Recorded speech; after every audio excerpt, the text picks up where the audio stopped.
ये 26 गुण बताए हैं। अब ये 26 गुण क्या है? ये इसका निचोड़ है, हमारी जिंदगी का निचोड़ है, और इनको हमें रट लेना चाहिए। एक एक के गुण का बहुत व्यापक अर्थ है, तो रट लेना चाहिए, इनको ध्यान रखना चाहिए, तो उसका उतना ही फल ज्यादा है।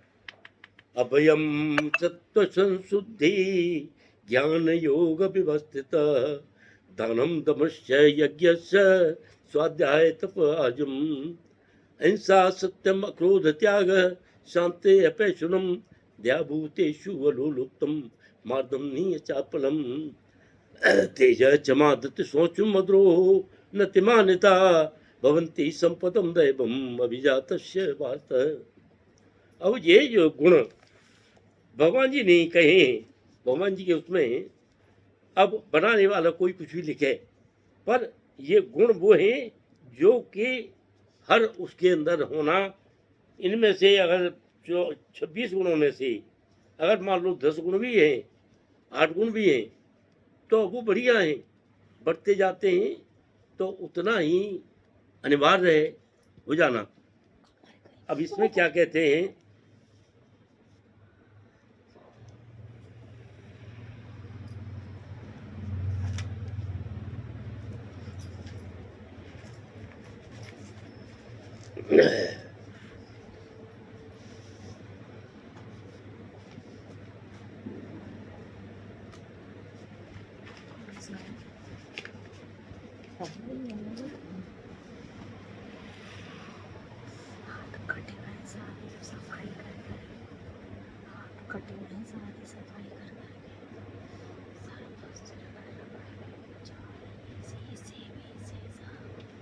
साफ लग रहा है, थोड़ा बहुत साफ लग रहा है। वर्णाश्रम संस्था में सन्यासी को समस्त सामाजिक वर्णों और आश्रमों में प्रधान गुरु माना गया है। किसको? सन्यासी। सन्यासी का क्या मतलब है? जो आदमी अपने लिए नहीं जी रहा है, वो अपने समाज के लिए जी रहा है, समाज को भलाई दे रहा है, भगवान जी के साथ जोड़ रहा है और सारे दुखों का निवारण कर रहा है, सन्यासी। तो वो है सन्यासी। और बाकी जो है ब्राह्मण का समाज में 3 वर्ण हैं, क्षत्रिय, ब्राह्मण, क्षत्रिय, वैश्य और शूद्र। इनका गुरु माना जाता है ब्राह्मण को। सन्यासी संस्थाओं को शिष्य पर होता है। ब्राह्मण का भी गुरु माना जाता है सन्यासी को। क्यों? एक तो ब्राह्मण और दूसरा हो जाए सन्यासी, ये डबल ब्राह्मण हो गया। सन्यासी की पहली योग्यता है निर्भयता, भय नहीं। कोई भी काम कर रहा है बड़ भय के निर्भय होकर के भगवान के काम को करता रहे, कोई भय नहीं है, निर्भय होना चाहिए। क्योंकि सन्यासी का को किसी सहाय के किए बिना एकांकी रहना होता है। सन्यासी अकेला होता है, एकांकी मतलब अकेला होता है, और अकेला रह करके वो सारे कार्य करता है, और अतः भगवान की कृपा ही उसका एकमात्र आश्रय होता है। सन्यासी का आश्रय कौन है? भगवान की कृपा, भगवान है, जो ये सोचता है कि सारे संबंध तोड़ लेने बाद मेरी रक्षा कौन करेगा। इसलिए सन्यासी आश्रम स्वीकार नहीं करना चाहिए। हर आदमी जो चाहता है कि मुझे सारी फैसिलिटी मिलती रहे और मैं सन्यासी बना रहूं, ये तो पॉसिबल है ही नहीं। इसलिए सन्यास जीवन सबसे ज्यादा कैसा है? दुखदायी है। और जिस आदमी की ये छोड़ करके सन्यासी हो गया, सन्यासी कपड़ा रंगने से नहीं होता है, सन्यासी मन से होता है। तो सन्यासी बन गया तो उसके लिए करने के लिए कोई काम रहा ही नहीं रहेगा, कोई रहेगा ही नहीं। और ये पूर्ण विश्वास होना चाहिए कृष्ण अंतर्यामी स्वरूप परमात्मा सदैव अंतर में रहते हैं। और सन्यासी क्या है?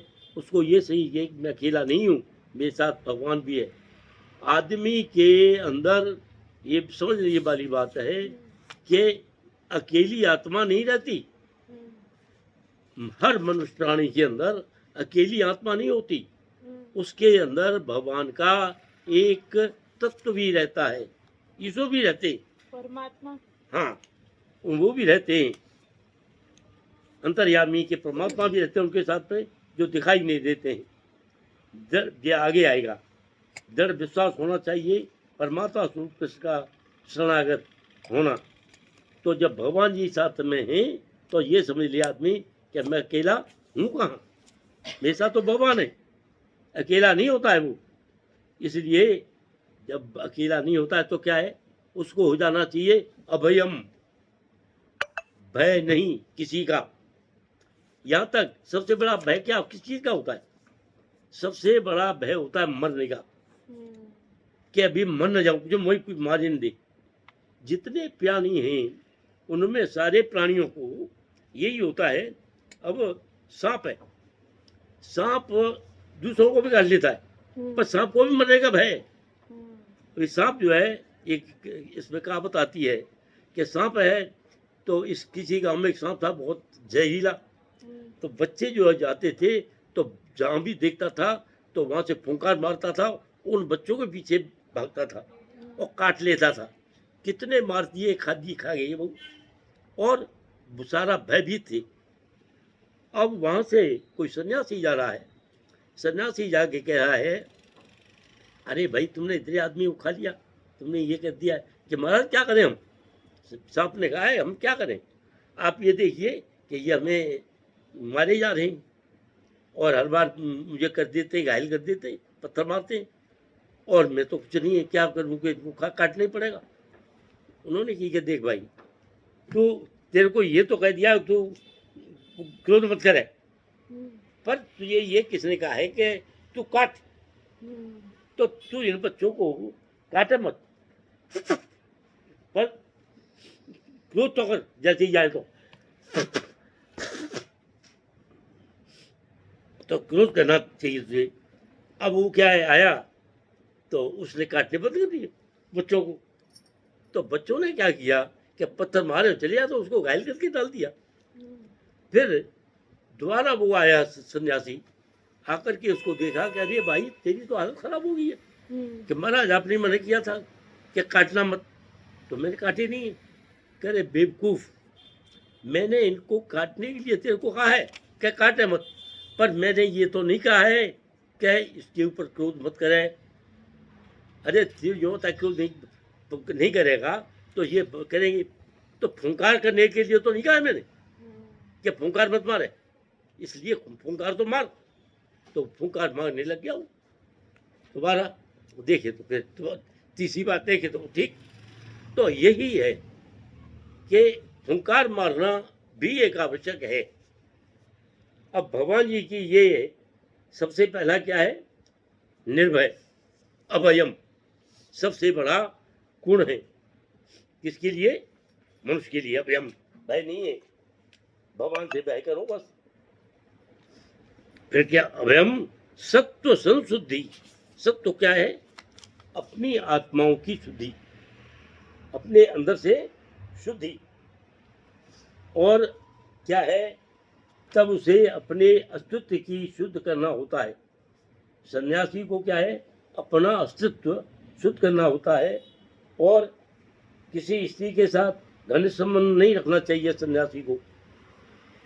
वे पुरी में रहते थे तो उनकी भक्तियों में पास नमस्कार करने तक के लिए मनाई थी कि कोई लेडी अंदर नमस्कार करने के लिए भी नहीं आएगी, दूर से ही प्रणाम करते थे।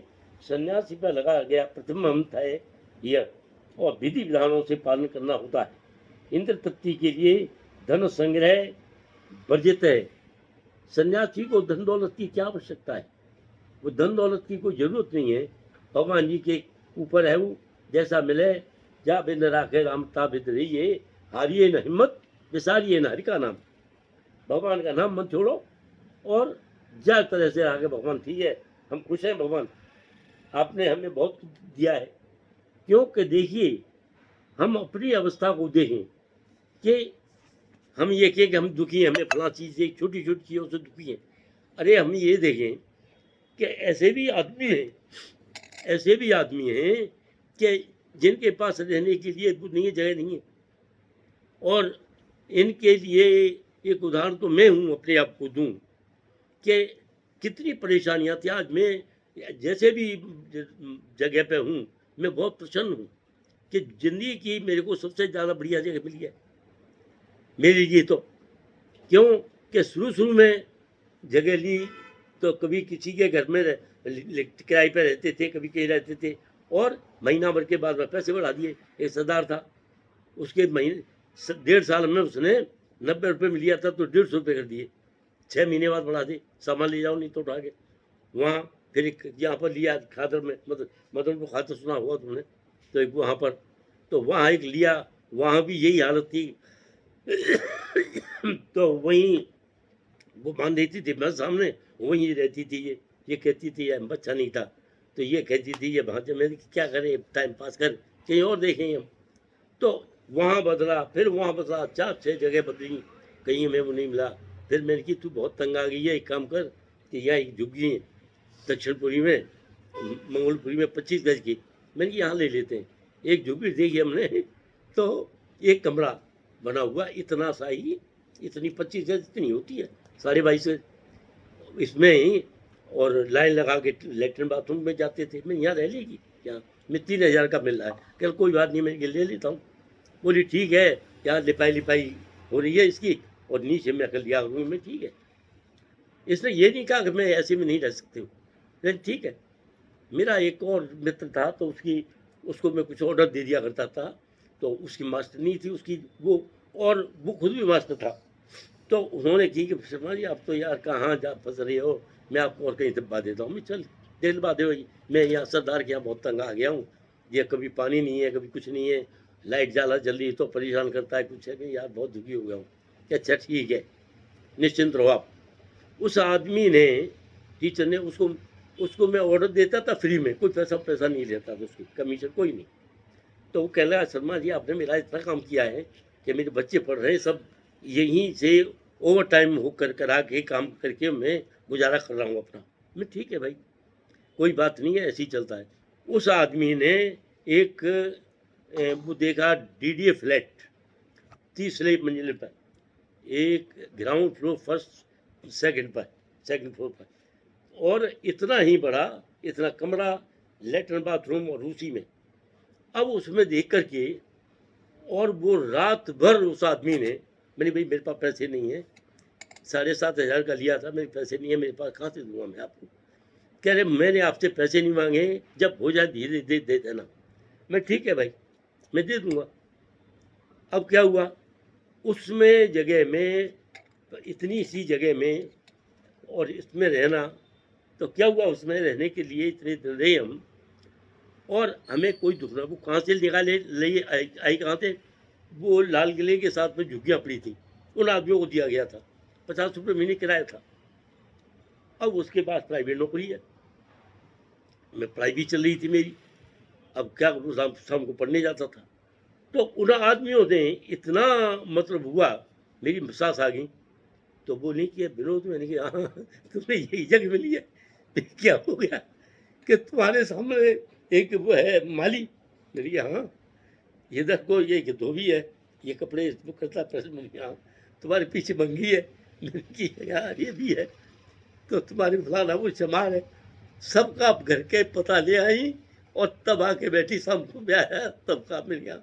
तुम्हें इससे ज़्यादा बढ़िया कहीं नहीं कि माता जी मेरे पास पैसे नहीं है, मेरे को बहन भाइयों की पढ़ाई पे पैसा भेजना पड़ता है, उनका घर का भी व्यवस्था करनी पड़ती है, पिताजी से काम नहीं हो पाता है, वहाँ भी हर महीना भेजना पड़ता है मुझे, और अपनी पढ़ाई भी चल रही है, इतने काम कैसे करूँगा ये बताऊँ।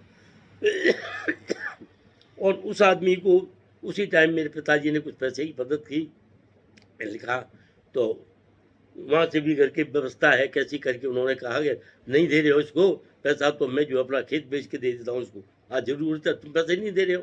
पिताजी ने भी मेरा, मैं कह रहा हूँ उनकी वजह से यहाँ बैठा हूँ, और वो नहीं होते तो आज मैं नहीं होता यहाँ। तो वो लिया, 1.5 साल रहे। वो जो पड़ोस में जो धोबी है वो घरवाली को पीटता था अपनी को, एक दिन मेरे को गुस्सा आई, मैं पढ़ के आया, मार रहा भाई, मैंने कि जा रही कि मैंने उसको पिटाई कर दी। पिटाई कर दी, सो गया। वो जाने कहाँ से, और 5-7 और यूँ आदमियों को लेके उनसे करने लग गया। कहने लगे क्या आ गई, वहाँ सिपाही आ गई सवेरे, हाँ जी क्या है, तो पूछता नीचे वो आदमी रहता है, बोले हाँ कैसा है कैसा है, यदि बहुत बढ़िया आदमी है बेचारा, बहुत ही नेक आदमी है, इतना शरीफ आदमी हमने कोई नहीं देखा। आता है सबसे मिलते जुलते हुए जाता है, वो क्या है वो पढ़ाई कर रहा है कुछ, या बड़ा नौकरी भी कर रहा है। अब वो आदमी को देखो, इतना होने के बाद में ऐसे कई जगह बदली, वहाँ से गई फिर एक और लिया मकान, एक और लिया, और फिर उसके बेच के यहाँ पर पहुँचे, 3-4 ऐसे ही किए, और हर जगह से बड़ी परेशानियों से आई। तो वो आदमी जिनके ऊपर मुसीबत होती है वही जानता है। तो उसे कि मेरे लिए तो ये स्वर्ग है, कितना भी वैसा हो, मेरे लिए तो स्वर्ग है, इससे बढ़िया मैं समझता हूँ भगवान जी ने मुझे इतना दिया है कि शायद मैं जिंदगी में सोच नहीं सकता था। प्रताप जी, ये भी तो बात होती है कि आप बहुत अच्छे घर में रह रहे हो, बहुत बड़ा महल है, और आपके मन में शांति नहीं है, तो हाँ, फिर उससे क्या फायदा? तो कोई नहीं है। देखो, आदमी को जहाँ रह रहा है वहाँ शांति होना बहुत जरूरी है। बगैर शांति के तो कोई घर जो है, बगैर शांति के घर नहीं चलता। शांति घर में रहना बहुत आवश्यक है, परमावश्यक है। तो शांति ही रहनी चाहिए, शांति से रहना नहीं। अब देखिए, आदमी अपने आप को तो संभाल सकता है, पर उनमें रहने वाले 4 आदमी, 4 6 10 आदमी हैं, सबकी उन अलग सबको अलग। तो कैसे संभालेगा? क्यों? वो सब बाहर के आदमी हैं। सब बाहर के, पहले जन्म में कोई कहाँ का था, कोई कहीं का था, कोई कहीं था, वो आकर के घर में हो गया। तो वो कहते हैं ना कि भानवत कहीं की ईंट कहीं का रोड़ा, भानवती ने कुमा जोड़ा। तो कहीं कहीं की ईंट कहीं का रोड़ा मिला हुआ है, और वो आकर के कुरमा बन गया। तो अब वो आदमी सारे का एक जैसे कैसे हो सकते हैं? इट्स नॉट पॉसिबल, हो सकते हैं? तो वही बात है कि तो जहाँ फिर पर इसमें है, हम भगवान की कृपा को कैसे देखें? हाँ भगवान जी की कृपा से आदमी ये सोचे कि आपने जो दे दिया है मुझे बहुत ज्यादा दे दिया है, मैं इतना डिजर्व नहीं कर रहा, मैं इतना डिजर्व नहीं करता हूँ। मैंने कभी सोचा ही नहीं था, पढ़ते थे तो क्या मुझे दिल्ली में जाना है, दिल्ली लगता नहीं था कि मुझे हमें जाना है। दिल्ली कैसी होती है हम अब पढ़ते, मुझे याद आ गई है, एक पीपल के नीचे पढ़ रहे, वो कह रहे दिल्ली में 26 जनवरी होती है, ये वो है फलाना ठिकाना, और ये होता था, मतलब मैं वहीं बैठे बैठे दिल्ली पहुंच गया। मैं यार दिल्ली कैसी होती होगी, 7वें में पढ़ता था, तब की बात में कैसी होगी क्या होगी। मैं यहाँ पहुंच गया, एकदम मौत दिमाग में, नहीं मैं थी यार इतनी बढ़िया, उसमें ये बता रही है, याद ये नहीं है कैसी होगी। अब दिल्ली में आकर देख कर किया तो कितना बड़ा संघर्ष है। मुझे नहीं पता था वहाँ के 26 जनवरी में पहुँच जाऊँगा, इतनी भीड़ थी। पर भगवान जी ने मेरे को गेस्टेड ऑफिसर था क्लासे, तो मुझे सारी एक ड्राइवर और हमें मियाँ बीवी को मिला, पास मिला। ड्राइवर पकड़ हो गया, ये गया था, तो ये कहने लगा पिताजी मैं चुपचाप बैठा रहे, देख चल क्या क्या है। तो वो सबको, हमें तो कोई देखने वाला भी नहीं था, तलाशी लेने वाला, हमें तो बस सैल्यूट मारते जाते चलिए सब। तो हमारे लिए अलग कुछ सीटें रखी हुई थी कि वहाँ पर बैठेंगे, और बैठते थे जा करके, बड़ी इज्जत के साथ में कर दिया जाता था। तो मैं कहता था कि भगवान, मैं एक साधारण आदमी जिसको इतनी यहाँ भी इज्जत मिल रही है, इनको इसको किसी ने ये भी नहीं पूछा कि भाई तेरे नंबर क्या है क्या नहीं है, सैल्यूट मारते हो चल रहा है, ऐसे करते जाए। तो झंडा मिला हुआ था। तो ये देखो, तो ये भगवान की कृपा है, हमारा इसमें क्या वो है। पर ये भगवान जी ने वही कहा है कि भगवान जी का नाम लेते रहो, भय से रहित होकर के, भय नहीं रखो मन में किसी तरह का कि भाई किसी तरह की परेशानी है कुछ है। अब क्या कहते हैं, संशुद्धि आत्मा की, अपना अस्तित्व जो है अपना, उसकी शुद्धि रहना चाहिए नर। सन्यासी को किसी स्त्री के साथ घनिष्ठ संबंध नहीं रखना चाहिए। और महात्मा चैतन्य महाप्रभु कहते हैं कि उनकी भक्ति में उनका पास नमस्कार करते तक को कोई नहीं जाती थी, वहाँ दूर से ही प्रणाम करके चली जाती थी। क्योंकि सन्यासी भी कई तरह के होते हैं, अब सभी सन्यासी एक जैसे तो होते नहीं, इसलिए उनके ऊपर प्रतिबंध लगा दिया गया होने की वजह से ऐसा नहीं होगा। तो इसमें क्या है, निजी पार्षद छोटे हरिदास थे उनके, तो उनको उन्होंने क्या किया कि एक तनी को बुरी दृष्टि से देखा। चैतन्य महाप्रभु ने उनको वहाँ से, उनके यहाँ से भगा दिया कि भाई तुम मेरे यहाँ रहने लायक नहीं है। एक महात्मा थे बड़े अच्छे, तो महात्मा जो हैं उन्होंने अपने शिष्य रखे हुए थे, तो उन्होंने कहा कि भाई ये तो सब पढ़ा के चले जाएंगे, और उनमें दो रह गए कि ये आदमी मेरे यहाँ रहने लायक है। अब वो दोनों आदमी रह रहे हैं, दोनों पढ़ रहे हैं। अब दोनों के वो निगाह रख रहे थे कि इनमें से कौन मेरे पास रहने लायक है, कौन नहीं है। तो वो दोनों जा रहे हैं कि भाई ऐसे ऐसे बुलाओ, भिक्षा मांग के लाओ, और आ जाओ। तो वही मांग के लाया करते थे, गुरु जी को भी खिला दिया करते थे।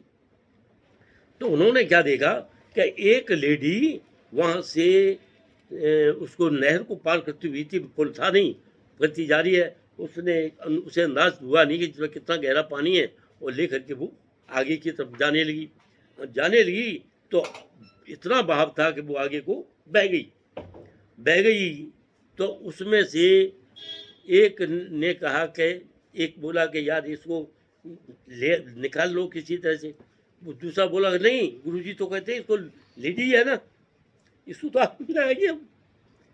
तो दूसरा बोला कुछ नहीं है, इसके हाथ पाँव तो जा रही है। तो वो कूद पड़ा, और कूद पड़ के उसको लिया और ला करके किनारे पे लगा दिया, और ला करके और चल दिए, दोनों चल दिए।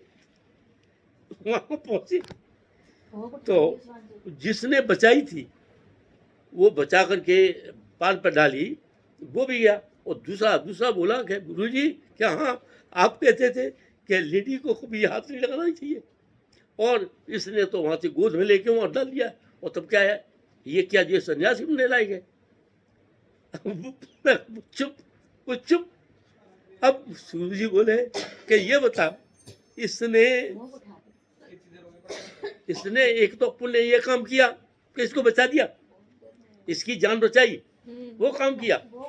दूसरी बात, वो लड़की इसके ऊपर सवार नहीं है, इसके दिमाग से निकल गई।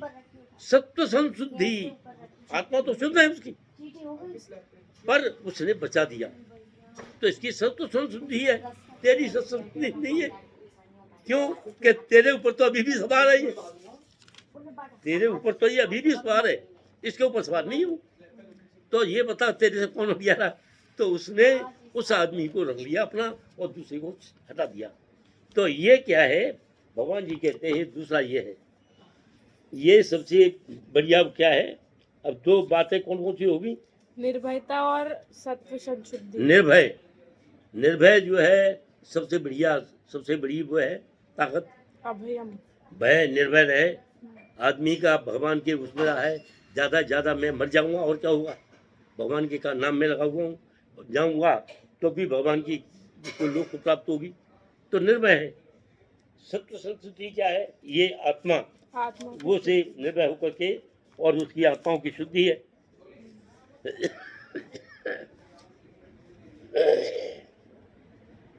एकाग्रता से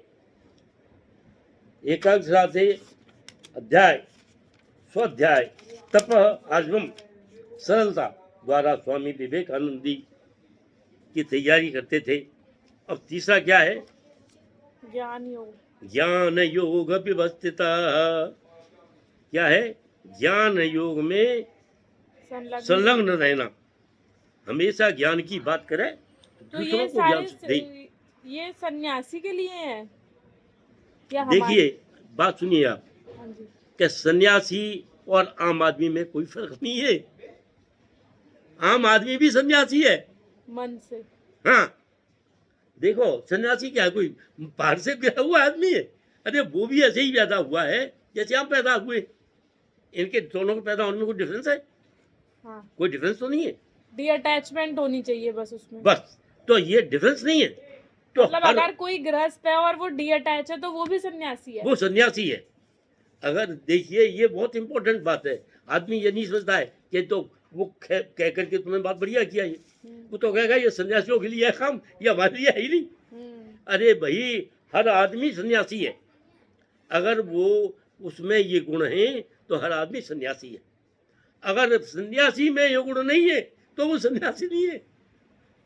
तो फिर उसका सन- पतन होगा। सन्यासी में ये गुण नहीं है तो सन्यासी नहीं है। हमारे गांव का एक आदमी और महात्मा बन गया। उसने क्या किया, पूरी जिंदगी कभी इसका खेत काट के ले आया, कभी उसका लाया, किसी के कहीं कुछ जला दिया, आग जला दी, कभी कुछ कर दिया, और इस तरह से अकेला आदमी था, लगा रहता था। अब उसका जो है क्या हुआ कि बोला महात्मा बन जाता हूँ, महात्मा बन गया। महात्मा बन गया तो महात्माओं के साथ में चल दिया, जैसे जा रहे गंगा जी नहाने तो पहुंच गया वहाँ। तो वहाँ जा करके उसने अपने लिए और अपने गुरु जी के लिए जगह साफ की और साफ करके वहीं पर बिछा दिया। एक और आ गया तो बोले यहाँ तक तो मैंने साफ किया। ले तेरे काम किया, मैंने किया ये। तो वो ज़्यादा अगड़ने लग गया। उसने उठा करके और 2 पटक मारी महात्मा में और ना हाथ पैर तोड़ दिया उसके। अब कहने लगे कि ये है कौन, कि ये फलाने आलिक महात्मा है ना, उसका सच है। और महात्मा के पास गई तो मुझे बोले महाराज ये कहाँ से ले आए हो? इसने तो हाथ पैर तोड़ दिए। इसने बोला कि देख तू मुझे 100% महात्मा मन समझाए तो मेरे ऊपर तू अत्याचार कर रहा है, मैं हाथ पैर तो तेरे तोड़ने ही है। तो ऐसा भी सन्यासी, वो सन्यासी है बात, वो सन्यासी है वो कोई, क्योंकि उसमें तो वो भरा हुआ है, तो उसकी शुद्धि आत्मा में है कहाँ? गया तो है भगवान जी के नाम में शुद्धि के लिए, और उसने हाथ पैर तोड़ के डाल दिए। सन्यासी जो है ज्ञान वितरित करने के लिए होता है। सन्यासी क्या है? ज्ञान वितरित दूसरों को देने के लिए होता है। सन्यासी द्वार द्वार तक भिक्षा मांगता है। क्या मतलब है? द्वार द्वार भिक्षा खाना खाने के लिए नहीं मांगता, मतलब ये कहा जाता है, पर ऐसा आजकल नहीं है। वहाँ क्यों मांगता है कि जिसके द्वार पर जाएंगे वहाँ हरिओम, कोई कुछ कहेगा, कोई कुछ कहेगा, नाम से जाएंगे, और उनको भी कहेगा नारायण बाबा, नमो नारायण, नमो नारायण, तो भगवान का नाम ले रहा है, तो वो उनको बांटता फिर रहा है। सन्यासी का मतलब ये है, उसको दे दिया, उसमें आटा दे दिया, पैसे दे दिए, तो पता लगे, पर वो वितरण कर रहा है भगवान के नाम का, इसलिए वो सन्यासी है।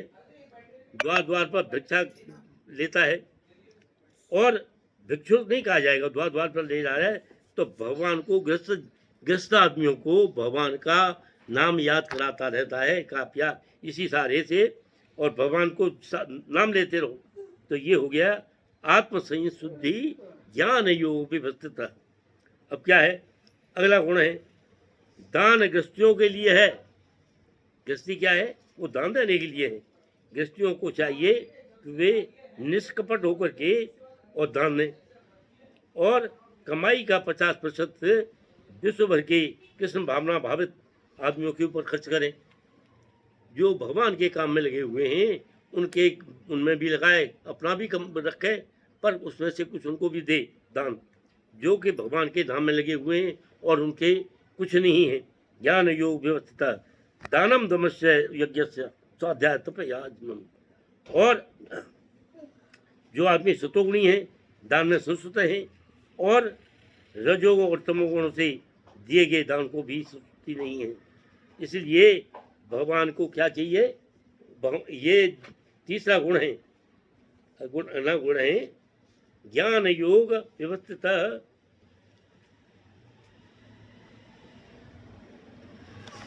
दानम। ये तो दानम हुआ। अब 5वां यहाँ तक है आत्मसंयम। दम मतलब आत्मसंयम, आत्मा को कंट्रोल करना। धार्मिक समाज में अन्य आश्रमों से ही नहीं अपितु गृहस्थ आश्रम के लिए भी विशेष रूप से है। और यद्यपि उसके पत्नी होती है, लेकिन उसे चाहिए कि व्यर्थ ही अपनी इंद्रियों को विषय भोग की ओर न देख मोड़े। गृहस्थ का पर भी मैथुन जीवन के लिए प्रतिबंध है, केवल संतान उत्पत्ति के लिए भी हो तब वो सही है। निरोध विधियों का इस्तेमाल करना भी ये ठीक नहीं है। मैथुन जीवन पर संयम रखना, ऐसी संतान उत्पन्न नहीं होनी चाहिए जो कृष्ण की सेवा में अर्पित न हो। तो भगवान जी के संतान में छोटापन से ही उनको चाहिए कि बच्चों को भगवान के नाम में ही करें। अब हमारे बच्चों के नाम हैं भगवान जी के उसमें मिले हुए हैं। अब ये मुकुंद छोटा था, अब सभी आदमी कहते हैं मुक्कू मुक्कू, कहते हैं वो मुक्कू मुक्कू। अरे मैंने कि भाई इसका नाम हमने इसलिए रखा है, मुकुंद भगवान का नाम है। तो हम अनायास में ही, जाने अनजाने में ही हम उसको मुकुंद कहेंगे तो क्या हुआ, मुकुंद कहेंगे तो अनजाने में भी कहेंगे तो हमारे नाम से भगवान का नाम निकल रहा है इसी बहाने। जैसे अजामिल के मुख से हैं? निकला, जैसे अजामिल के मुख से निकला। हाँ, मुख में रह गया। और हमारे ये वो है अनंत है, अनंत को मैं कहता था, अभी भी कहता हूँ मैं तो पंडित कानाराम। पंडित का नाम। तो छोटा था, घुटने चलता था, मैं कि भाई पंडित का नाम, तो ये देखता था तो हंसता था देख के।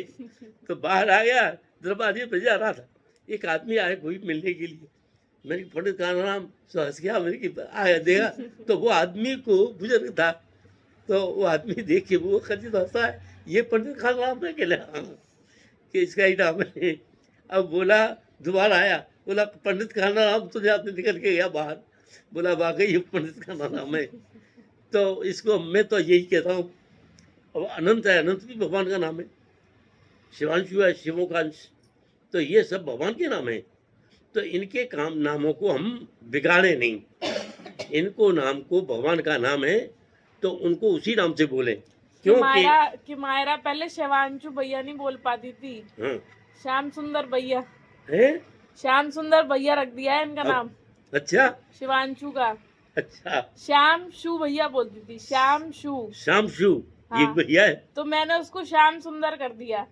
अच्छा श्याम सुंदर तो बढ़िया है। उनको श्याम सुंदर बोलते हैं। हाँ, तो ये भी देखो वही है, उनका नाम बच्चों का हम क्यों रखते हैं इस तरह से, इसलिए रखते हैं कि इसी बहाने हम भगवान का नाम लेते रहें। और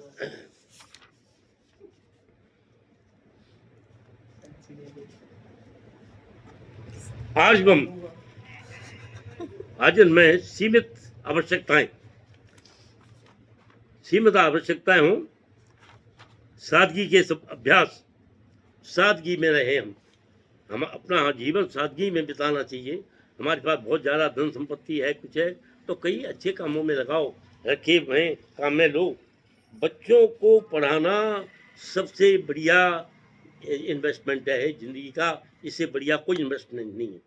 अब राबड़ी का वो है ना, लालू खुद जो है MA LLB है और उसके बाद नहीं पढ़ी है, तो वो बन गया था।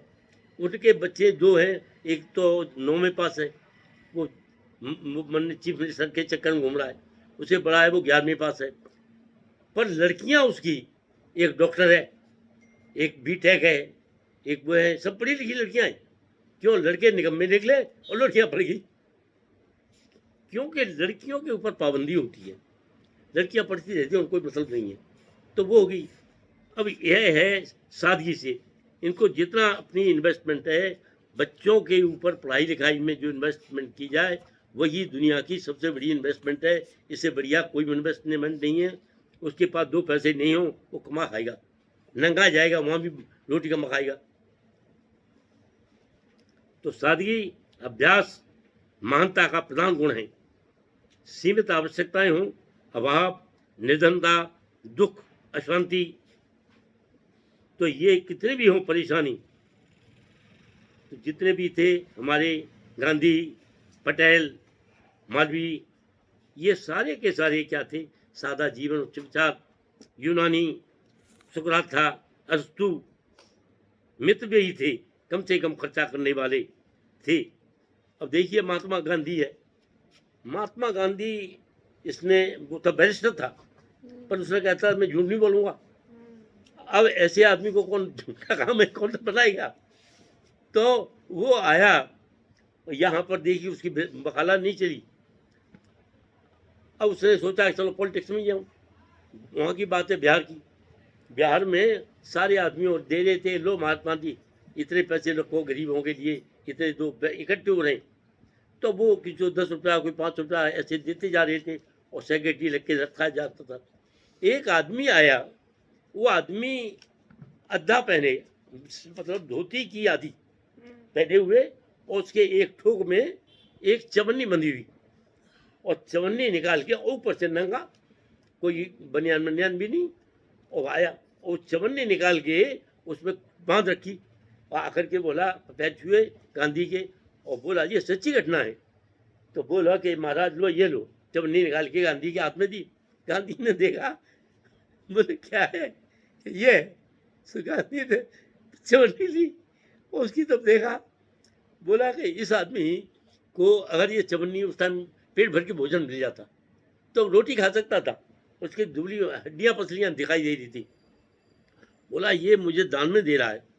तो वो चवन्नी लेके गांधी ने अपनी अपने गांठ में बांध दी, और सारे पैसे जो आ रहे थे अपने सेक्रेटरी को दे दिए आगे वहां से। तो वो सेक्रेटरी बोला कि महाराज ये आपने चवन्नी क्यों बांध रखी है, बाद बाकी तो सारे मेरे पास है। क्या समय आएगा तब बताऊंगा। अब दिल्ली में भाषण हो रहा, बहुत आदमी महफिल जमी हुई, वहाँ गांधी का भाषण हो रहा है भाई स्वराज के लिए। अब वहाँ से जब गांधी का पूरा भाषण पूरा हो गया तो गांधी ने कहा कि भाई देखो ये एक बड़े दानी ने ये दान दिया है मुझे चवन्नी। कैसा दानी है यदि पूछोगे कैसा है, कि भाई आधे धोती पहने हुए है, ऊपर से नंगा है, उसकी हड्डियां पसलियां दिखाई दे रही हैं, और उसमें से निकाल के 4 चवन्नी जो है मुझे दान दी है। और अब इसकी बोली बोलो कितने में लेना चाहते हो। उसकी बोली बोलने लगी 10 रुपये 20 रुपये 50 रुपये 100 रुपये बोलते गए। एक सेठ बोला क्या इसकी कीमत 1 लाख। सब चुप। उसने चवन्नी ले ली 1 लाख रुपये में। क्यों ले ली, उस आदमी का आज तक नाम है, उसने चवन्नी ले ली। वो कहने लगा मुझे सेक्रेटरी गांधी का कि महाराज यहाँ के तुमने जो है इसको 1 लाख में बेचेगा, क्या बनिया हूँ मैं बनिया हूँ इसकी कीमत मैं जानता हूँ, तुम नहीं जानते। तो वही कहते हैं कि कई बार किसी चीज की कीमत बहुत होती है और कई बार किसी चीज की कीमत होती नहीं है।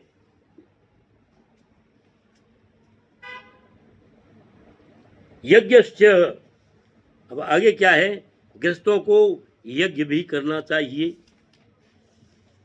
क्योंकि यज्ञ के बिना पर्याप्त धन प्राप्त नहीं होता। ब्रह्मचर्य वानप्रस्थ और संन्यास आश्रम बागवानों के पास धन नहीं होता है। किसके पास होता है, गृहस्थ के पास होता है। तो उसको ये भी करना चाहिए। और अग्निहोत्र यज्ञ कराए, संकीर्तन यज्ञ है, ये सबसे बड़ा यज्ञ है संकीर्तन यज्ञ।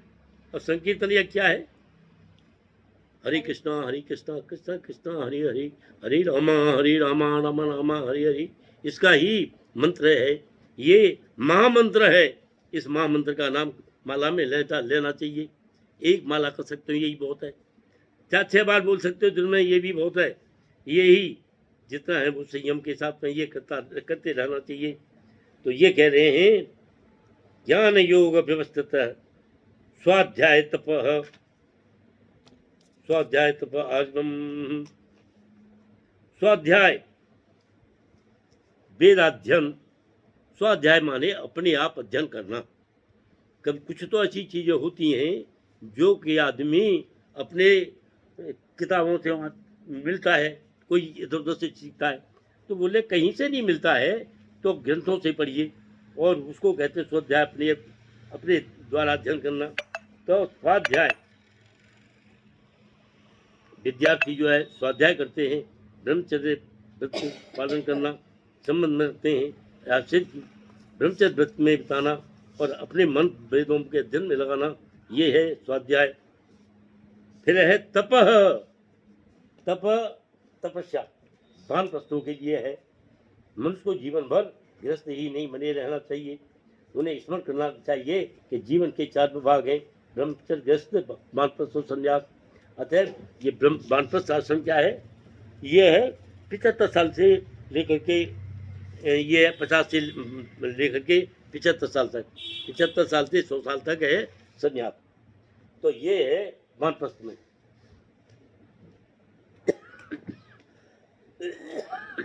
तो इसमें क्या है, स्वाध्याय अपने अध्ययन में लगा रहे, मन वेदों के अध्ययन में लगाए, तपस्या करना वानप्रस्थों के लिए है।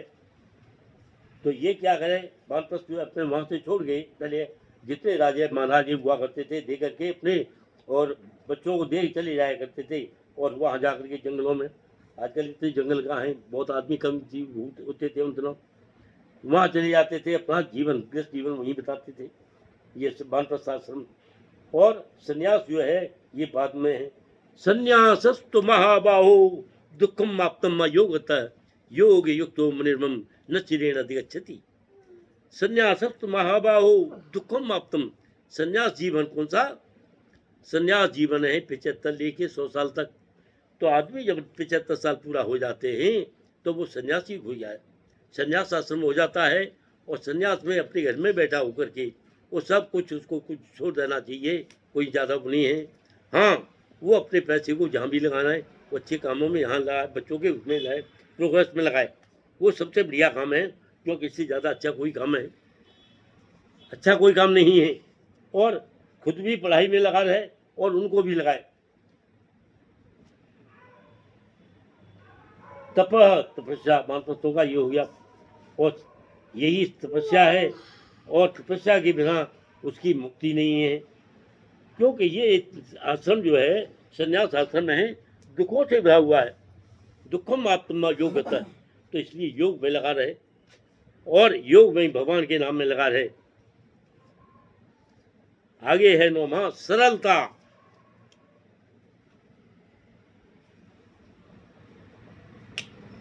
आदमी सरलता, इसका संबंध है पालन न करने, केवल एक आश्रम में ही किया जाना चाहिए, फिर तो चारों आश्रमों में प्रत्येक सदस्यों को करना चाहिए, सरल और सीधा हो। अहिंसा, अहिंसा क्या है? अहिंसा है प्रगतिशील जीवन को न रोकना। किसी आदमी की आगे बढ़ना चाहता है, कोई आदमी बढ़ना चाहता है, पढ़ना चाहता है, तो उसके पढ़ने के कभी नहीं रोकना चाहिए। ये महापाप है। क्यों? कि उसकी जिंदगी यहीं बनेगी, जाकर के यहीं कुछ बनेगा, इसलिए उसके लिए हजार जैसे करके इंतजाम और ये करे। तो चीज को नहीं रोकना चाहिए। सादगी साधनों का उपयोगी बन करके विकास आध्यात्मिक सुख प्रदान करती है। अहिंसा सत्यम,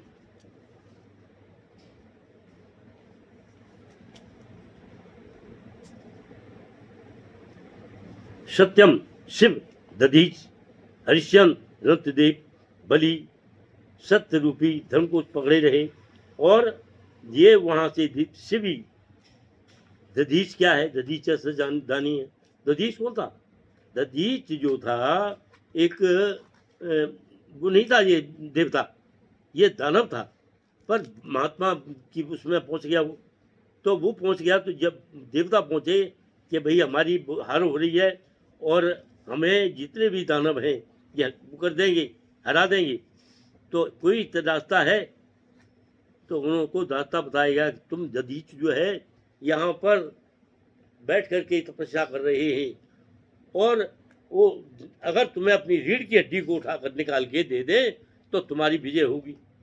आदमी की शरीर की रीढ़ की हड्डी, इसमें पता है कितनी ताकत होती है? ये वज्र, इसकी ताकत होती है स्टेनलेस स्टील से ज्यादा। तो उसका वज्र बनाया गया, और वज्र बना करके उसे युद्ध किया गया। तो वहां पर भी राजा वृत्रासुर को मारा था ना? हाँ? वृत्रासुर था। हाँ, राजा बलि और धर्म को ये पकड़े रहे। ये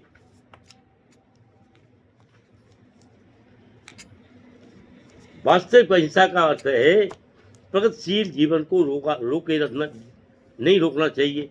जहाँ जो बढ़ रहा है बढ़ते रहने दीजिए। अगर पशु योनियों में दूसरे पशु योनियों से देहांतर करके प्रगति करता है तो अच्छी बात है। कोई पशु जिसको के पहले काट दिया करते थे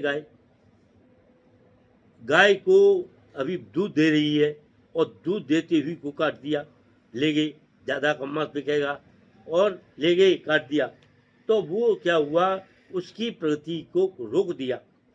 और रोकने के बाद में फिर दोबारा वो जन्म लेगी तो फिर गाय बनेगी, क्योंकि उसका रिमेनिंग जो है रह गया है साल, वो फिर गाय बनानी है, तो उसकी प्रगति को रोक दिया। अगर उसकी पूरी जिंदगी होने के बाद में मर गई तो फिर वो दूसरी अच्छी योनि में जाएगी, तो वो रोक दिया। तो ये रोकना नहीं चाहिए। तो ऐसे तो जो मच्छर और ये कीड़े मकोड़े होते हैं इनको भी नहीं मारना चाहिए। देखिए, अब मारने हो तो सब मार ही जाएंगे, वो तो जो हमारे काटने क्या करेंगे। तो इसलिए अहिंसा है, किंतु उनका जीवन ही क्षणिक होता है, इसलिए उनमें कुछ नहीं है। योनियों में देहांतरण करने की प्रति रहती है और एक से बदल के दूसरे शरीर में जाते हैं। कोई पशु की शरीर से बहुत दिनों में या वर्षों में रहता है और उसे असमय ही मार दिया जाए तो वह उसी जीवन को वापस आकर के 6 दिन पूरे करता है। इसलिए उसको कुछ ऐसे चित्व हैं कि उनको मारना जरूरी है, परमावश्यक है। सत्यम, अहिंसा सत्यम, मनुष्य को अपने स्वार्थ के लिए असत्य को तोड़ मरोड़ करके नहीं कहना चाहिए और सत्य से ही उनको सरोपकार करना चाहिए, सत्य से ही बताएं। इसलिए झूठ बोलने पर भी अंकुश लगा के रखें। अक्रोध त्याग, क्रोध को रोकना, अक्रोध त्याग है मतलब क्रोध को रोकना। जहाँ तक हो जो है आदमी को अपने क्रोध में न करके, क्योंकि क्रोध एक ऐसी चीज है जिसमें अपनी आदमी उल्टी सीधी तो कह देगा। रहे मन जिद्या बाबरी, कह गई जीभ स्वर्ग पताल, आप उन कहे भीतर गई जूता खात कपाल। हमारे पिताजी गया करते थे, क्या रहमन जिद्या बाबरी, रहीम कब का है ये कि जीभ इतनी बाबरी है, कह गई स्वर्ग पताल, उल्टी सीधी कह जाती है। और कहने के बाद में क्या होगा, वो अंदर पहुंच गई, किसी को पता नहीं क्या कह रही है, वो अंदर पहुंच गई और जूता कहाँ पड़ रहे, खोपड़ी पे। हाँ, तो इसलिए क्रोध पर भी रोक देना चाहिए। ये गुण है, अच्छे गुण बताए जा रहे हैं ये। अक्रोध त्याग, क्रोध से दूर रहना चाहिए। अपैशनम, अपैशन कहते हैं दूसरे के दोषों को निकालना, जिनको कहते हैं छिद्रान्वेषण। दूसरे के गुणों को, दोषों को हम सोच रहे हैं, उनको देखना, अपने दोषों को नहीं देखना, दूसरों को देखना।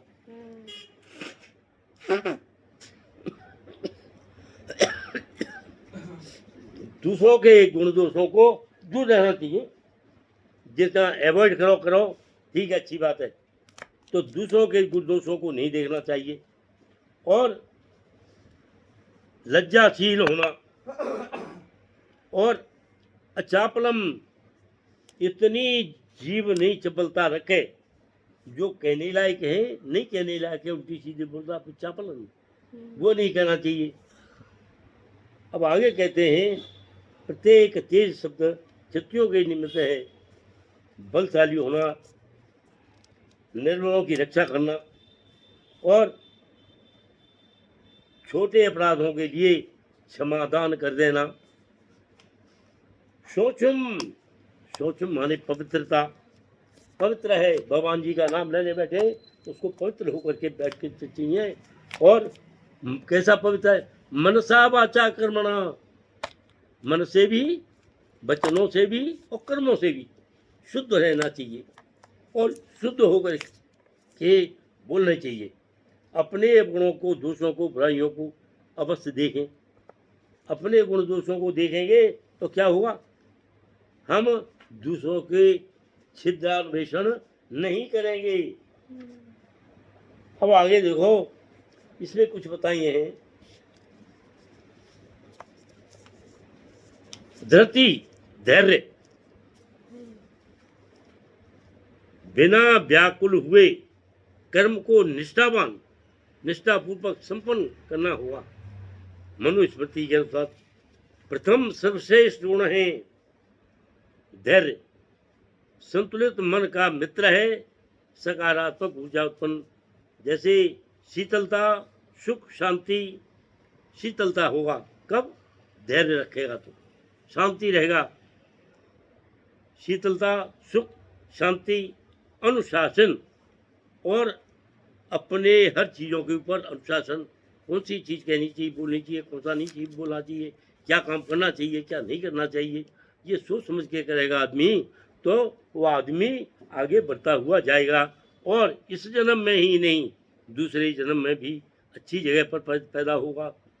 नकारात्मक तत्व से दूर रहे। और नकारात्मक तत्व क्या है? काम, क्रोध, लोभ, ये तीनों हैं। मोह, अहंकार, ईर्षा, नशा मनुष्य को खोखला बना देते हैं। कौन से हैं ये नकारात्मक तत्व? नकारात्मक है जिनको कि हमें एडॉप्ट नहीं करना चाहिए। कौन कौन से हैं? काम, क्रोध।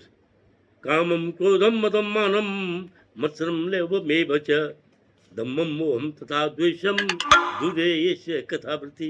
ये हमारे इसमें है नहीं? पढ़ा है नहीं हमने?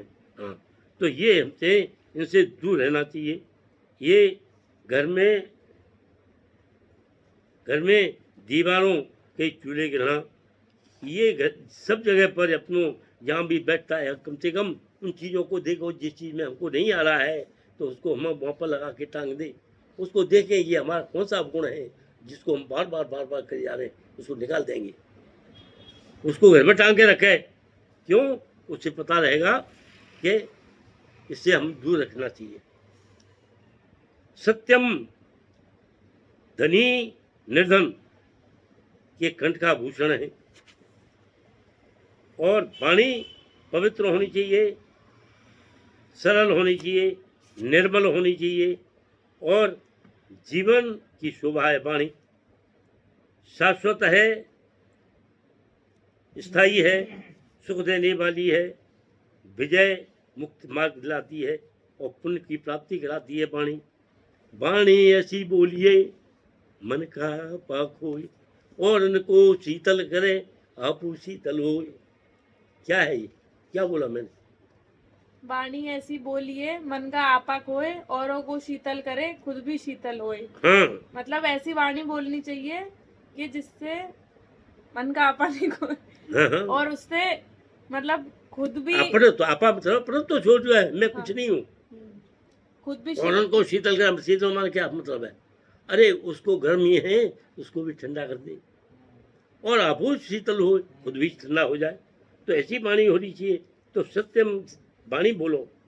असत्य जटिल कठिन है, युक्ति की खोज विचलित कर देती है, कलह पैदा कर देती है, अशांत हो जाते हैं, कांटे बिखर जाते हैं बोलने से, और शत्रु जो है बन जाते हैं। काम, क्रोध, मद, लोभ, मोह सभी ये आकृष्ट होने लग जाते हैं। तो इसलिए इससे तो अच्छा है कि मौन होकर के बैठ जाओ। ऐसी वाणी बोलने के बजाय शांति हो जाके बैठ जाओ, ये ज़्यादा सही है। और दया, करुणा, बिना करुणा के जीवन नीरस हो जाता है, कृत्रिम, पाखंड लगता है। करुणा की कोख में दान, दया, हिंसा, प्रेम। करुणा होगा तो उसकी कोख में, कोख माने पेट में, उसके कोख से दान, दया निकलती है, अहिंसा निकलती है, प्रेम, शांति आदि सगुण जन्म लेते हैं। हृदय से करुणा जागती है। क्रूरता, हिंसा, द्वेष, अन्याय, अत्याचार, शोषण दूर हो जाता है।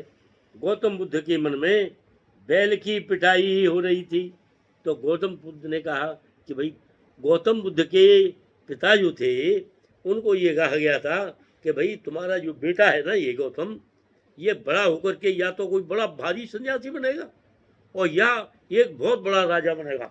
उनकी ठीक है, मैं इसको सन्यासी वाला काम ही नहीं करने दूंगा, पर होना होती है वही होता है। तो उन्होंने हर जगह अपने यहाँ से जितने बुढ़े थे वो सबको निकाल दिया, और जितने अच्छे आदमी थे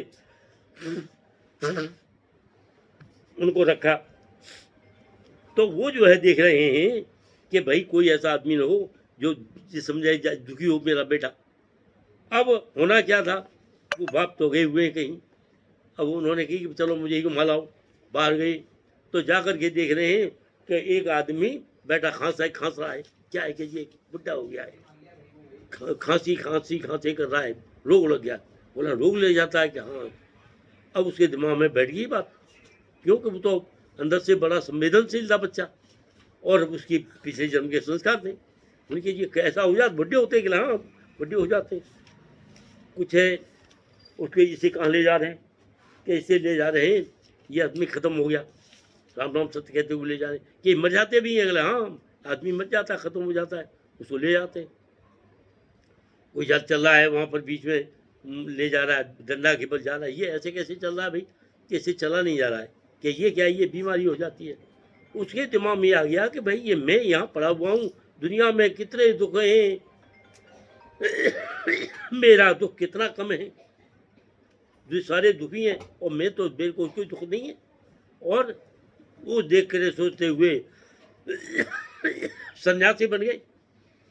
तो ये जितने भी हैं महात्मा वैसे हुए, कोई न कोई इनको बात ऐसी हुई है जीवन जिंदगी में कि वो जाकर के और कहाँ पहुँच गए, वो उन्होंने सन्यासी बने महात्मा।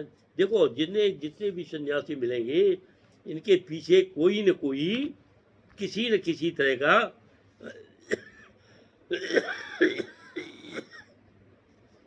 किसी न किसी तरह का उनके वो है, दुख होता है।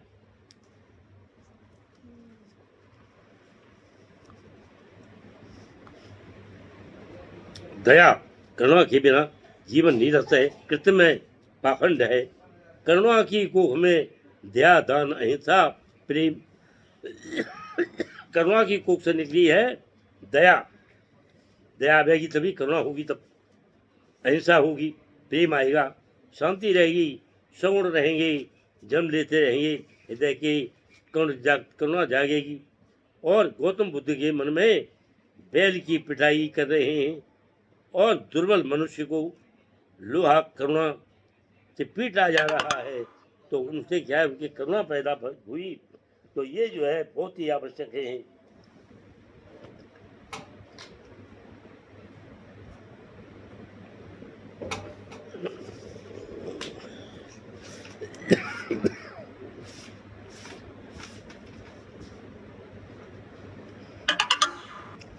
तो आगे कहते हैं यहाँ, यशास्ति भक्त्या भक्त किंचन सर्वगुणैः तस्य समासते सुरा हरा भक्तस्य कुतो मद्गुणा मनोरथ तस्य न धावति भव। अब इसमें क्या है, जो भगवान के लिए ये दिया हुआ है अध्याय 1 का और 28वां श्लोक के में है ये, और ये उन्होंने आगे बताया है इसमें, जो भगवान के भक्ति अविचलित भक्ति रखता है उसमें देवताओं के गुण पाए जाते हैं। जो भगत होता जाता है धीरे धीरे उसके देवताओं के गुण होंगे। देवताओं के गुण ये जो बताए जा रहे हैं, ये किसके गुण हैं? देवताओं के गुण हैं, देवताओं के गुण पाए जाते हैं। किंतु भगवत भक्त होता है वो उसके पास भौतिक योग्यता भी होती है, और वैसे जो आदमी वैसे हैं उस पर भौतिक योग्यता रह जाती है, मतलब पढ़ाई लिखाई। बाद बाकी ये गुण नहीं मिलते। पढ़ाई लिखना होना है, 2 तरह की है पढ़ाई, how to live and how to earn your living. How to live and how to earn your living. जो आदमी नौकरी कर रहा है, पैसे कमा रहा है, तो ही इज अर्निंग मनी। तो एक तो ये होगी पढ़ाई कौन सी, how to earn your living. How to live, जीवन रहने के लिए वो उनकी आवश्यकता नहीं है। उनको कौन सी पढ़ाई की आवश्यकता है? वो भगवान की भक्ति की आवश्यकता है। हाउ टू लिव, कैसे रहना चाहिए हमें संसार में, तो वो है हाउ टू लिव। तो ये भौतिक योग्यता ही उनके पास रहती है।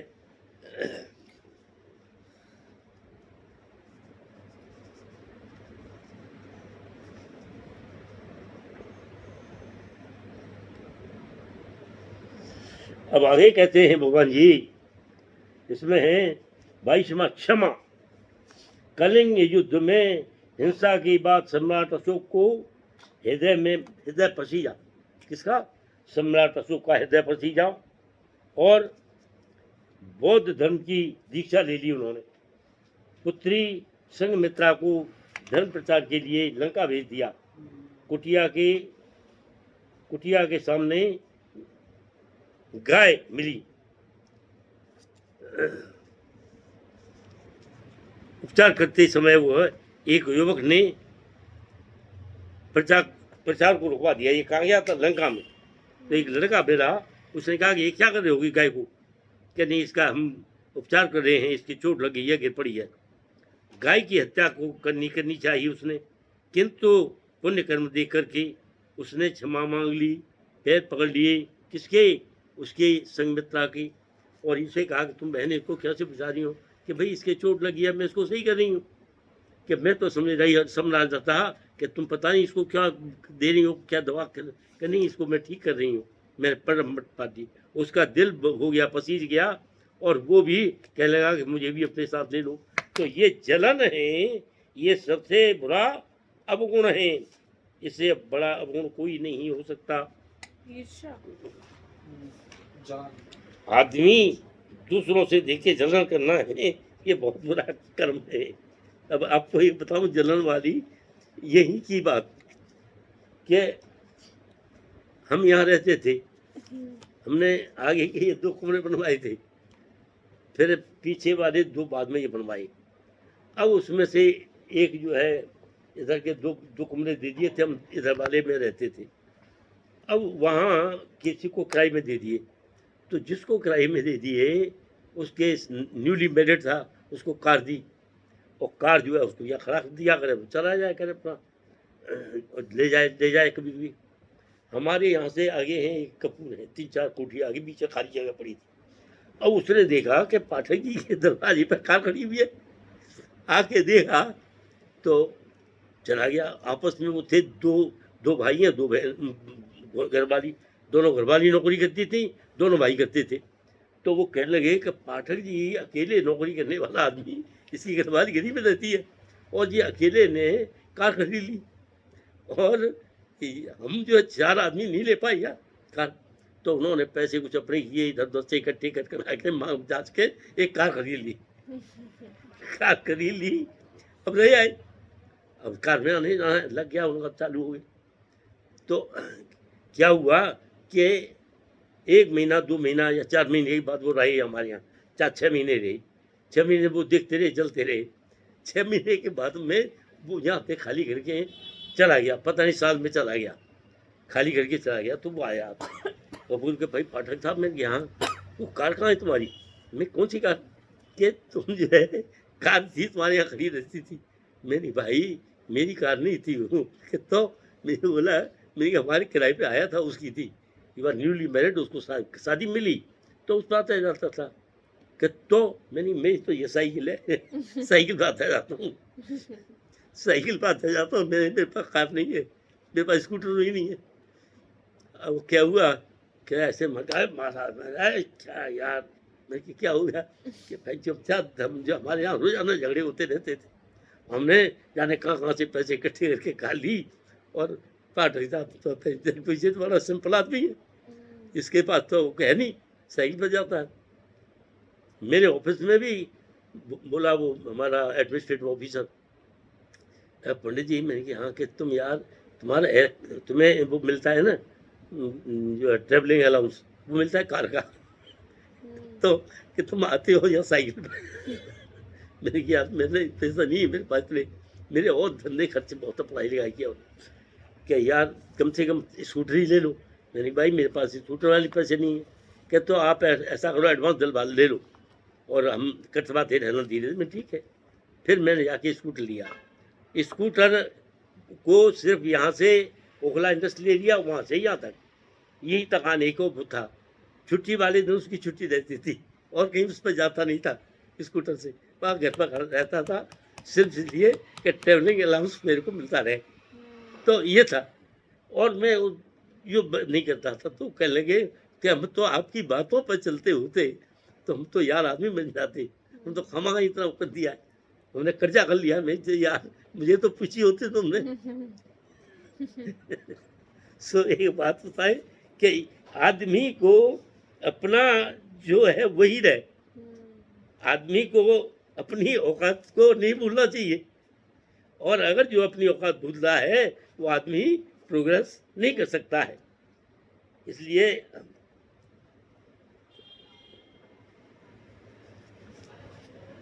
अपैशुनम, किसी व्यक्ति ने सुकरात से उसके मित्र की बुराइयां की, सुकरात से किसी मित्र ने आके कही कि भाई ये मेरे मित्र में ये बुराइयां हैं, तो सुकरात ने कहा कि क्या बात सत्य है?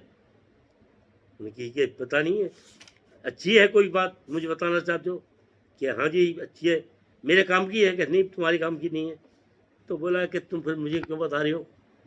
अपने दोस्त की बात अगर सच्ची है तुम्हें बता रहे हो, मुझे बता दे सर कोई क्या फ़ायदा है? मुझे कोई फ़ायदा हुआ क्या? ना। कि तो तुम मुझे क्यों बता रहे हो? ये अपने पास ही रखो, अपना दिमाग खराब करो, मैं क्यों करूँ खराब? कोई हमें बुराई कर रहा है किसी की, हम उसकी बातें क्यों सुने? क्योंकि हमें तो कोई फ़ायदा होया नहीं उसको, उसके बुराई से भलाई से कोई फ़ायदा नहीं हमें। तो अपैशुनम का मतलब है किसी के छिद्रान्वेषण करना, के अंदर जा इसके अंदर कितने छेद हैं, कितनी कमियां हैं, हम क्यों निकालें? अरे हर आदमी जो जन्म लिया है वो उसमें कोई न कोई बुराई होती है, और उस बुराई से हमें दूर रखें, उनके बुराइयों को हम क्यों देखें, और एकाग्रता में हम अपने अध्ययन में लगे रहें, तपाज्मम, तपस्या करते ही रहें, भगवान का नाम लेते रहें, सरलता में रहे, और सरलता से ही हमारी सिद्धि प्राप्त होती है। अगर हम सरल नहीं रह सकते तो हम अपने आप को परेशान करेंगे।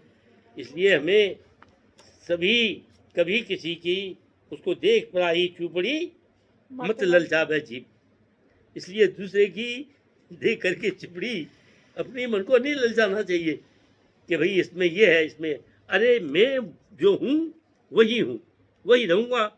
अब हम ये क्यों सोचें कि इसमें कहाँ ये है, उसके 50 और हो सकते हैं। और कुछ ऐसे भी हैं कि बहुत ज़्यादा लेकर के पैसा तो इकट्ठा कर लिया कहीं से इधर उधर से, और एक दिन पकड़ा गया तो उसको लेके बंद करके डाल दिया। तो आप ये देखिए वो तो उसको और भी ज़्यादा नुकसान हुआ, जितने उसने कमाई ज़िंदगी में की वो भी सब खत्म हो जाएगी उस आदमी की, और तो ही नहीं। इसलिए जो कुछ है वहीं तक रखें, और अपना ज़िंदगी को क्या करें, सादगी से। सभ्यता महानता का प्रधान गुण है ये सादगी में उसमें रहे, सादगी में, और कभी किसी चीज़ की चाहना नहीं करे, अपनी आवश्यकताओं को सीमित करना। हमारी जितनी रिक्वायरमेंट है, जितनी लंबी उतने पैर पसारिए जितनी लंबी सौर, जितने हमारी दिखाई दे रहा है ये हमारा कपड़ा है, जितना उतना ही पैर पसारो, नहीं तो उसको सकोड़ लो। इसलिए अपनी आवश्यकताएं कम करो, और ज़्यादा पैर लंबे बताने की आवश्यकता नहीं है। हमारी भगवत गीता जो है ना, ये जितने भी महाभारत हो, फलाना दिखाना हो, इसमें गाने बाने बताए रहे, ब्लड ढोलक ये सारे काम हो रहे, अरे उनमें ये निचोड़ नहीं आता। इसमें क्या है, ये तो निचोड़ है हर चीजों का। इसलिए ये सभ्यता जो है ये रहनी चाहिए हमेशा, और आदमी की रिक्वायरमेंट अपने जीवन के लिए जितनी कम होंगी उतनी ही बढ़िया है। छिद्रान्वेषण में अंकुश लगाएं। छिद्रान्वेषण का मतलब क्या है, दूसरों के अवगुणों को देख करके चुप रह जाना चाहिए। उसको तुम खोलोगे तुम्हारे ऊपर भी असर पड़ेगा, इसलिए तुम क्यों देख रहे हो उनको, रहने दो। उसके दोष हैं, बुराई हैं, अनिष्ट हैं, सबसे दोष पर गिद्ध दृष्टि रख रहे हो तो तुम्हें भी उसका क्या पड़ेगा, असर पड़ेगा। इसलिए तुम उससे दूर रहो, अपने गुणों को, दोष और बुराइयों को अवश्य देखें कि हमारे अंदर दोष क्या है, हमारी अंदर बुराइयां क्या हैं, उनको देखो। और देखना ही नहीं है, उनको निकालने की कोशिश भी करो। जब तक निकालोगे नहीं तो क्या होगा, उतनी ही परेशानी होंगी।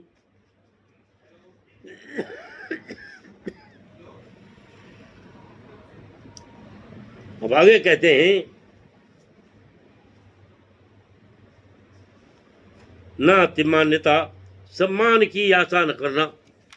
आदमी कहीं भी, कोई लेडीज है कहीं भी आगे आई है और वो ये सोचेगी कि मैं इतना काम धंधा करती रहती हूँ फिर भी कोई वो नहीं, मेरे को शाबाशी नहीं दे रहा है।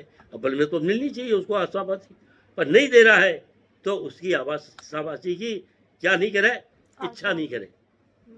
क्यों कि किसी ने शाबाशी नहीं दी तो तुम्हें दुख होगा।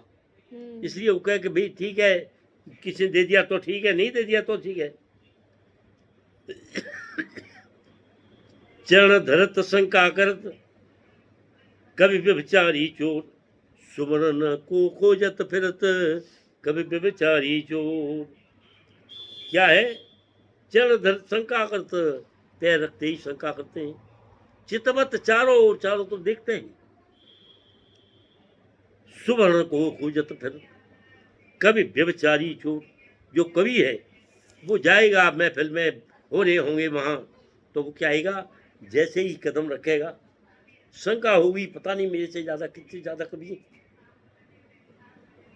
कितने कवि हैं, मैं तो कुछ भी नहीं हूं, तो शंका होगी। सुवर्ण को खोजत फिर,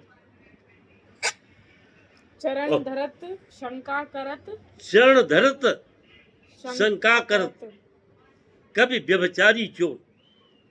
तो कवि चारों तो देखेगा और कोई मेरे से तो ज्यादा नहीं है, और वो देखेगा कि इनसे भी ज्यादा कोई है मेरे से, तो उसको देखेगा वो परेशान होगा। व्यभिचारी वो जैसे ही घोटे गहरे में घुसेगा, लिखेगा इनमें से कौन सी क्या है, उसका काम ही यही है। व्यभिचारी कौन सुंदर स्त्री है वो देखेगा, और चोर चोर देखेगा कि किसके पास वहां पर सबसे ज्यादा सोने की चीज पहने हुए, पहले मैं इसको पकड़ूं, इसके ऊपर से सोना सो निकालूं, तो ये देखेंगे। इसलिए वहां से भी आदमी को ये चाहिए, बचना चाहिए। पूरा श्लोक क्या है ताऊ जी ये? हाँ? चरण धरत शंका करत, कवि व्यभिचारी चोर, सुवर्ण सुवर्ण सुवर्ण को खोजत फिरे, को खोजत फिरत, कवि कवि व्यभिचारी चोर, कभी ढूंढता फिरता है, कभी देखता है मेरे से ज्यादा कोई बढ़िया है। व्यभिचारी और चोर ये उनको देखते फिरते हैं। तो ये बहुत ही इम्पोर्टेंट है। अगर आगे देखो,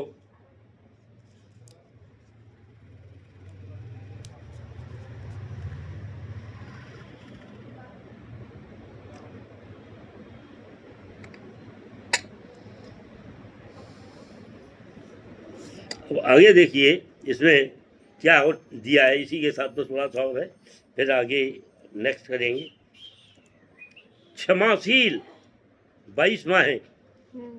जब जब मन की पीड़ा गहरी होती जाती है तब तो शरीर को जलाती रहती है। इसलिए मन के अंदर गहरी जो है क्या क्या चीज नहीं रहनी चाहिए, पीड़ा को मन तक मत ले जाओ। क्यों कि मन तक वो पीड़ा पहुंच गई तो तुम्हारा किसी का कुछ नहीं बिगड़ेगा, किसी का कुछ नहीं बिगड़ेगा, तुम्हारा मन जलता रहेगा और शरीर कुड़ता रहेगा, और आखिर तक तुम्हें बीमार होने के बाद में हॉस्पिटलाइज्ड होना पड़ेगा। ये इसमें श्रीमद् भगवद गीता में सारी चीजों का इलाज है, इलाज है हर चीज का, है नहीं? जिस टाइम पे आपकी जो प्रॉब्लम है उसी का इलाज है, है? जिस टाइम पे आपकी जो प्रॉब्लम है उसी का सॉल्यूशन है, सबका सॉल्यूशन है इसमें। गहरी होती जाती है, वह शरीर को जलाती रहती है, दुखाती रहती है और आक्रोश पैदा करती रहती है। ऐसा व्यक्ति बीमारियों की चपेट में आ जाता है। लो बीमारी की चपेट में आता है और हम क्षमाशील को अपनाने में हम जीवन पर्यंत स्वस्थ रहेंगे। अगर कोई हमारे ऊपर कोई परेशानी आ रही है, कोई दुखी कर रहा है, कोई परेशान कर रहा है, तो हम उनको क्षमा कर दें, सुखी रहें, शांत रहेंगे, आनंदित रहेंगे और हमें कोई चिंता नहीं रहेगी किसी की। इसलिए हमें क्या करना चाहिए? क्षमाशील होना चाहिए। हमें उनको क्षमा कर देना चाहिए। मार्गम अहंकार की बेड़ियां संतुष्ट नहीं रहने देती। आदमी को अहंकार हो गया हो कि भाई मैं तो ये कर रहा हूँ, लेडीज है सोचे मेरी तो, आदमी को बहुत बढ़िया नौकरी है, बहुत बढ़िया वो है, वो अहंकार है और रहती है और अतः परमानंद से वंचित हो जाते हैं। घर में वो आदमी को कि अच्छी आमदनी है, कुछ कर रहा है, उसका अहंकार हो गया, वो भी परेशान करेगी और क्यों कहेगी, फिर दूसरों से कंपेयर करेगी, ये सब मेरे से कम, ये इसके मिल रहे पैसे आमदनी है, मेरे ज़्यादा, मेरे पास ये चीज़ें नहीं है।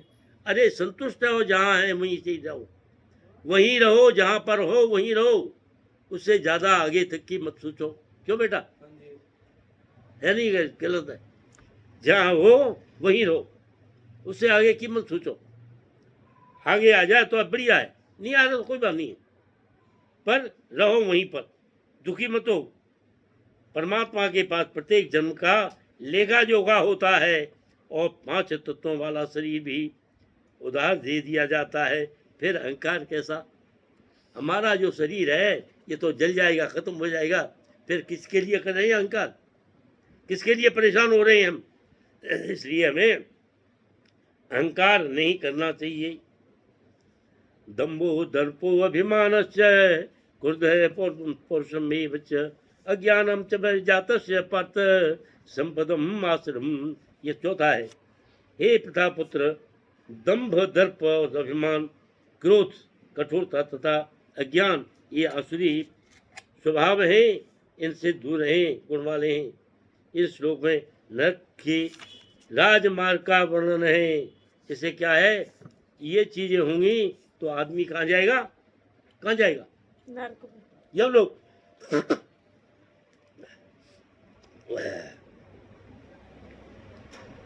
नरक के राजमार्ग हैं, आसुरी स्वभाव वाले हैं और ये क्या करेंगे, छोटी छोटी बातों पर कष्ट पैदा होंगे, खोटी बातें सुनेंगे, नम्रता में परेशान रहेंगे, नम्रता नहीं होगी, इसलिए दूर रहें इनसे। सनक बस सारे कार्य करते रहेंगे, बहुत सनकी हो जाएंगे, कर रहे हैं, कोई मने कहेगा तब भी करेंगे उसको। वे आसुरी गुण हैं तभी प्राप्त करते हैं जब वे अपनी माताओं के घर से होते हैं और जो जो बढ़ते हैं उनमें अशुभ गुण पाए जाते हैं। तो ये बात मान के चलो कि जब बच्चा गर्भ में है, पेट में है, तो भगवान जी के नाम लेते रहो, भगवान जी के उसमें रहो। क्यों कि बच्चे में भी वही गुण मिले जो सुना है हमने, और आगे उसमें गुण जाएंगे और आगे उसका विकास होगा, आगे उसका विकास होगा। तो इसलिए अब जो है ये 5वां श्लोक अच्छा तो हो गई, 5वां श्लोक है ये कल करेंगे यहाँ से, और रह गया हमारे क्या 20 में से 7 21 साथ कर लेंगे।